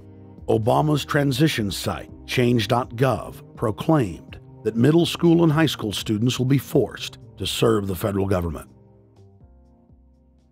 Fascism is gutter up, streets up, hooligans, thugs, fervently idealistic students, swarming adolescents, just the kind of thing you see around Obama. The way you get a population to enslave itself when the police and the army are no longer enough to do that. So I think that's if you're a left liberal, it's time to open your eyes to that. All young Americans between the ages of 18 and 24 will be conscripted into a paramilitary domestic security force. If Obama has his way, adults and seniors will also be forced into other forms of service for the betterment of the homeland. Number 3, disarming the American people. Obama operatives in the Congress have introduced more than 10 bills that would end the Second Amendment as we know it. H.R. 1022 would allow the new Attorney General Eric Holder the dictatorial power to ban any gun he wishes at will. In 2008, before the Supreme Court, in the D.C. gun ban case, District of Columbia versus Heller, Holder argued for the complete disarmament of the American people and that only the military should own firearms. H.R. 257 would ban all youth shooting sports, including YMCA and Youth Olympic shooting clubs. H.R. 45 would force all gun owners to undergo federal psychological screening, registration, and testing to keep their firearms. White House Chief of Staff Rahm Emanuel has proposed the extrajudicial banning of any American on the fraudulent no-fly list from owning any firearm. That is, if you are on the no-fly list because you are known as maybe a possible terrorist, you cannot buy a handgun in America. Over 25,000 Americans are added each month to the no-fly list, which numbers over 1 million people who have not been charged or convicted of any crime. It's a case of mistaken identity for a 5-year-old boy from Normandy Park. He had trouble boarding a plane because someone with his same name is wanted by the federal government. King 5's Mimi Jung is live at SeaTac Airport to explain. Mimi. Lori, it's hard to believe that a 5-year-old could be considered a threat, but that's exactly what happened here at SeaTac last week when Matthew Gardner showed up for a flight to LAX. Then they fly on charter. As 5-year-olds go, Matthew Gardner is about as harmless as you can get. But when he and his mom checked in for their flight at SeaTac last week, Matthew was considered the criminal. If you're on that no-fly list, your access to the right to bear arms is canceled because you're not part of the American family. You don't deserve that right. There is no right for you if you're on that terrorist list.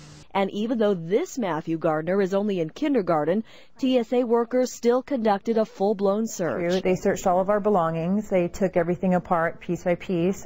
Nadia Counter says it wasn't easy being treated as a possible threat to national security. I picked up my child to give him a hug and tell him, you know, it's okay, we're doing fine. And they reported to me that I was not allowed to touch him. He was a security risk, and they had to re-search me to make sure that I had not obtained any materials from him. Number 4, massive restrictions on the First Amendment guarantee of free speech. The President, Congress, and the FCC have announced plans to not only curtail speech on talk radio and newspapers, but to also regulate speech on the internet through the Orwellian-named Fairness Doctrine. The Obama machine is also pressuring Congress to pass draconian hate speech laws that will eviscerate the First Amendment.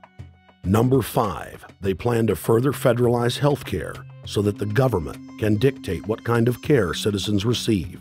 Modeled after the British system, this includes rationing care and restricting what procedures the handicapped and elderly are eligible for. Number 6, Obama is already pushing to expand the Department of Defense budget and to station more U.S. troops overseas to encircle Russia, China, Iran,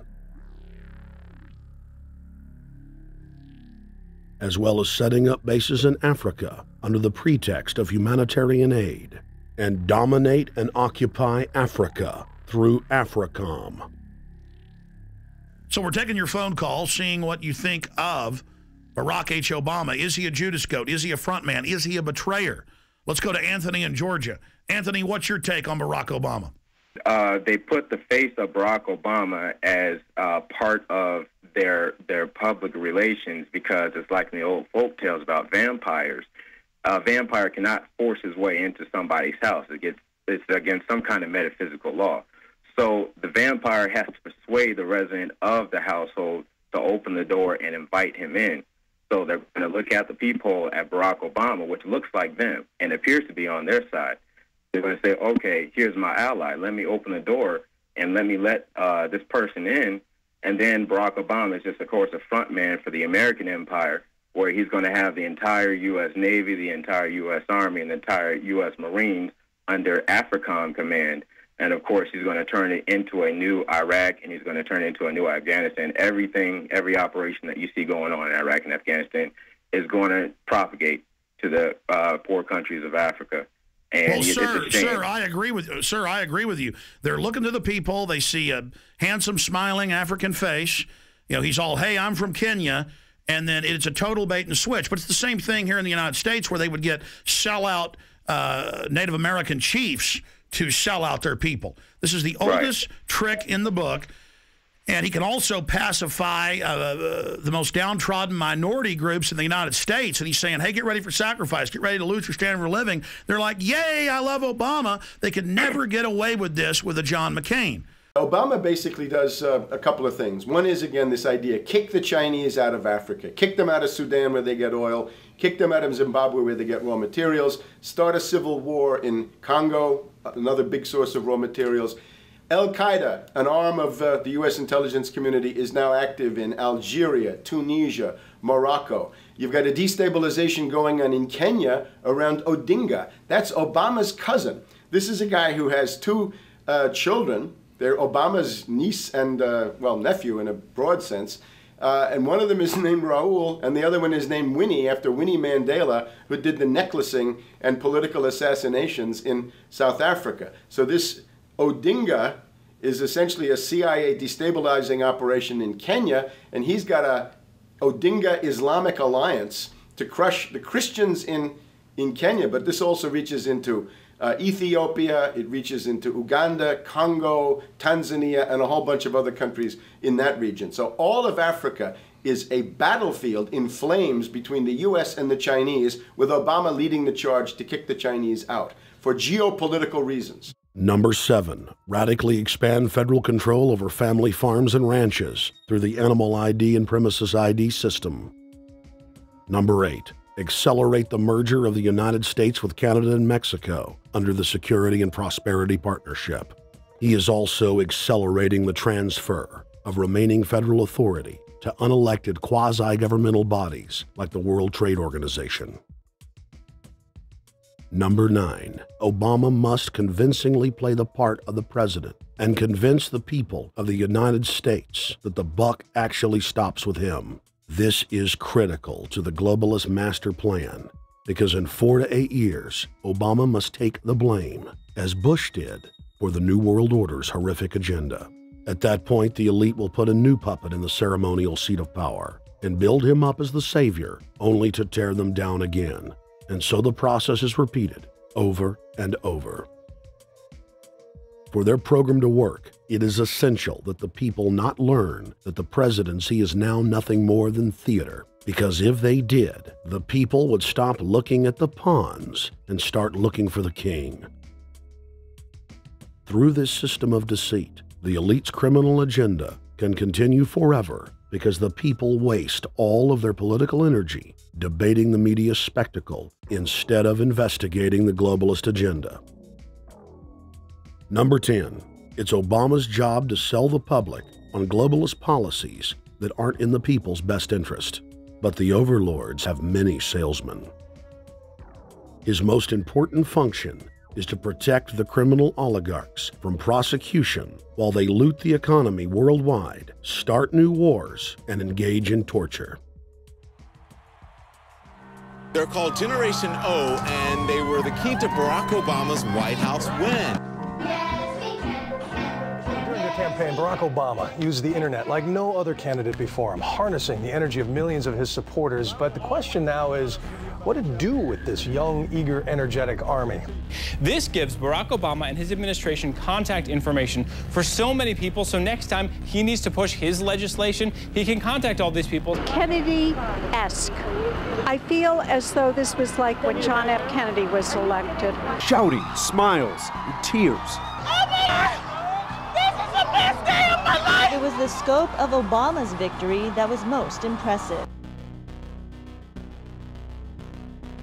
I saw a photograph of Obama playing basketball. And I said, you know what? I see him as a leader, and that's the world that's in his hands. Own a piece of history, commemorating the day the world changed forever. His confident smile and kind eyes are an inspiration to us all.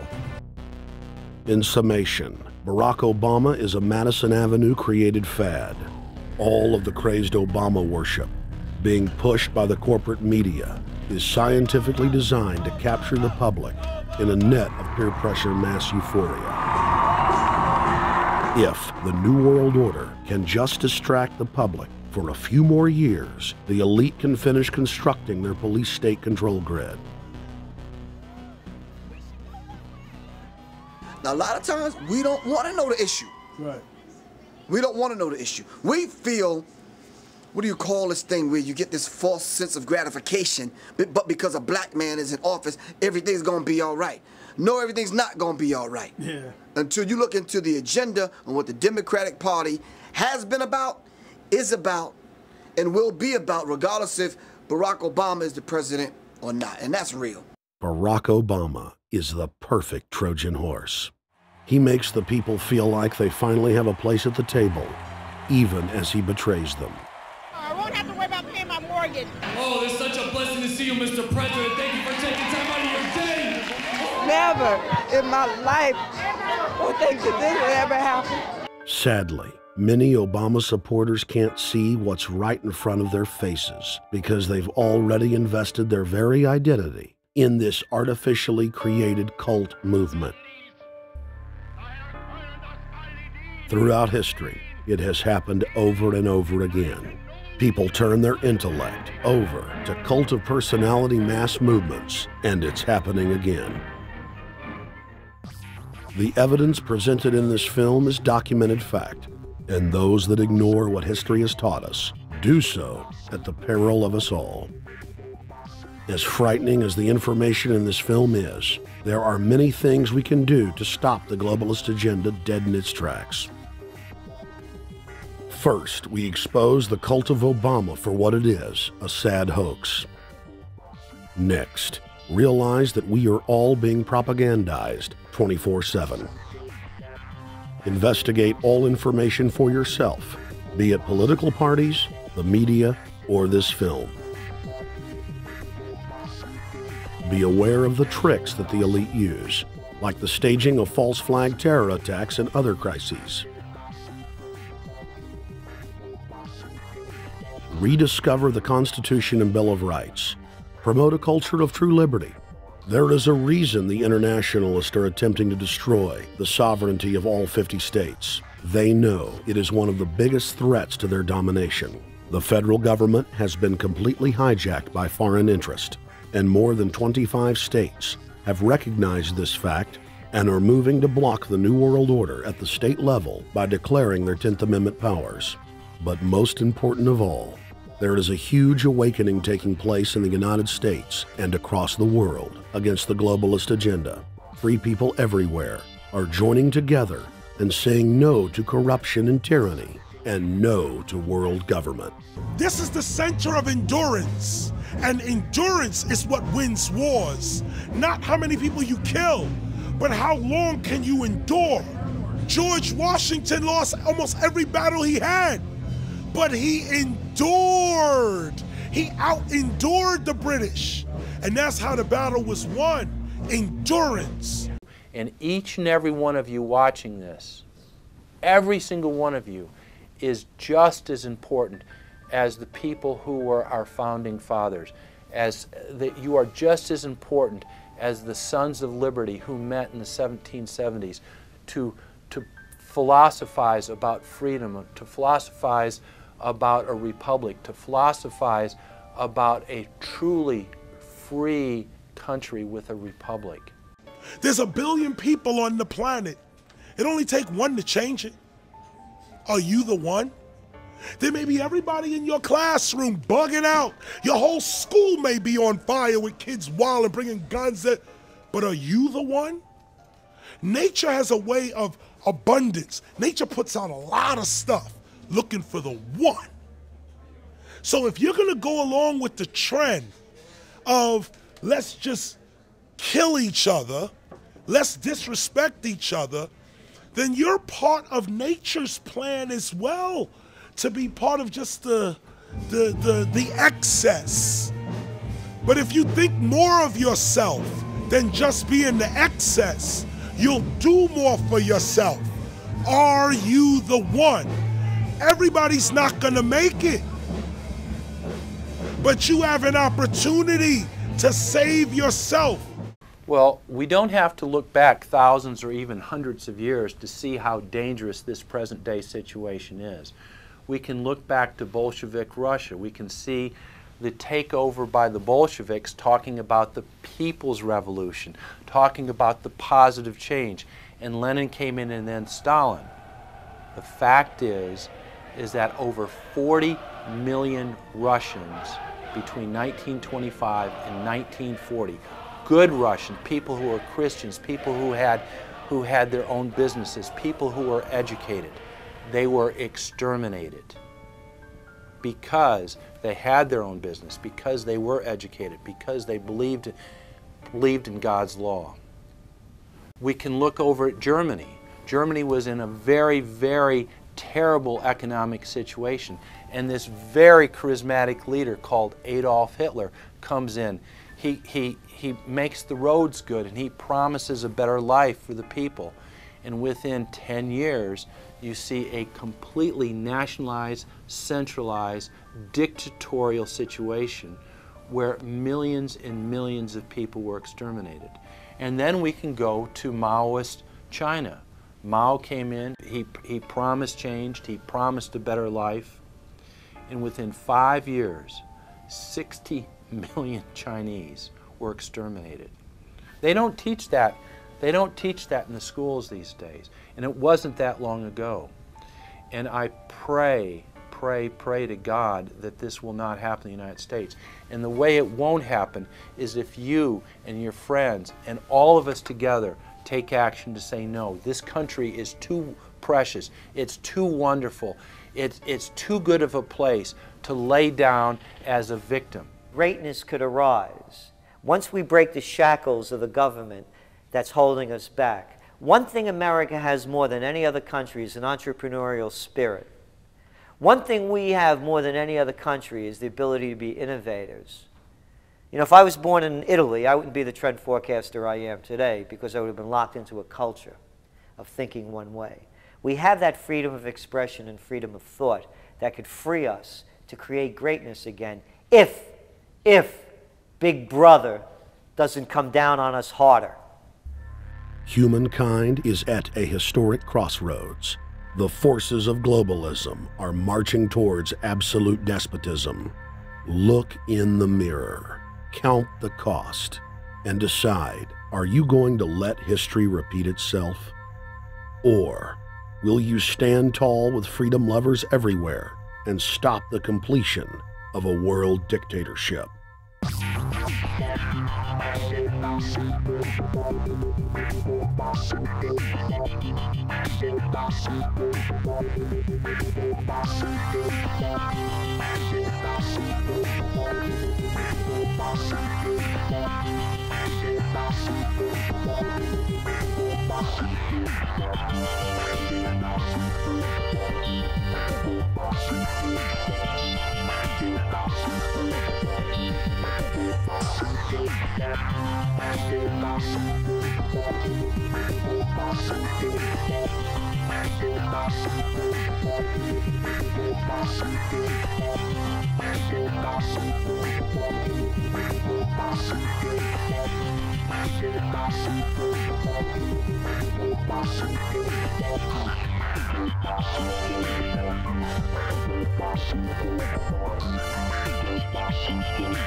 Thank you for watching The Obama Deception.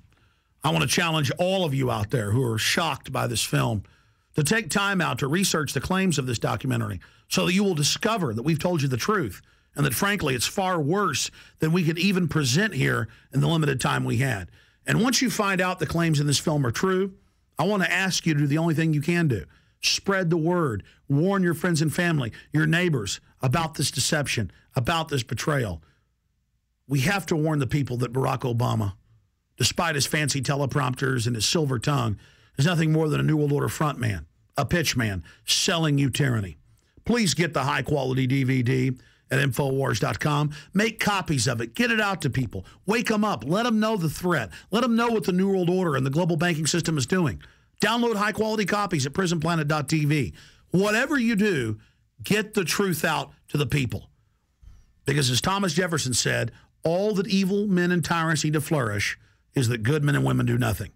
So we cannot stand here idle while this treason is taking place, while this betrayal is unfolding.